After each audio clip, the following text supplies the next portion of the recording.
দাফনের ৩৯ দিন পর আদালতের নির্দেশে কবর থেকে তোলা হলো কলেজ ছাত্রের লাশ, আর তাই উৎসুক জনতার ভিড়।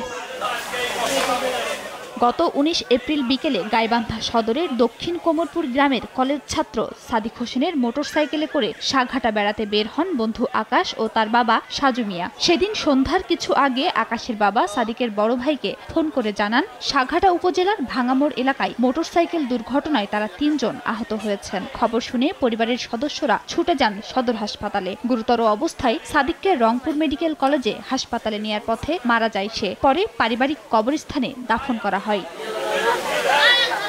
তবে সাদিকের পরিবারের অভিযোগ, লাশ দাফনের পর খোঁজ নিয়ে জানতে পারেন আকাশ ও তার বাবা সাজু মিয়া একটুও আহত হননি। শরীরে নেই কোনো আঘাতের চিহ্ন, এমনকি দুর্ঘটনা কবলিত মোটরসাইকেলটিও ক্ষতিগ্রস্ত হয়নি। এতে সন্দেহ হয় তাদের। এ ঘটনায় আকাশ ও তার বাবা সাজু মিয়াকে আসামি করে আদালতে হত্যা মামলা করেন সাদিকের বড় ভাই। ঘটনার সুষ্ঠু তদন্ত সাপেক্ষে বিচার চান এলাকাবাসী ও স্থানীয় জনপ্রতিনিধি।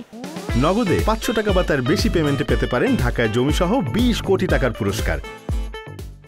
আকাশে হত্যা করছে, আমার ছেলে হলে একটা চোখ বসে গেছে, আর হলে তো মনে করেন বলে হলে লেলেতে কেন ঘুষির দাগ, আর এভাবে ছোড়ার মনে হয় মারে সেই রকম। ৩ জন আসছিল, একটু শুনে আমি জানি ৩ জন হলে ৩ জনের দুর্ঘটনা আসবে, একজন মৃত্যু হবে, একজন সালুটি দেবে, একজন যেটাই হবে, কোনো ক্ষতি হয়নি। কিন্তু আমার ছেলেটাই মৃত্যু হয়েছে, গাড়িটা ভালো ছিল।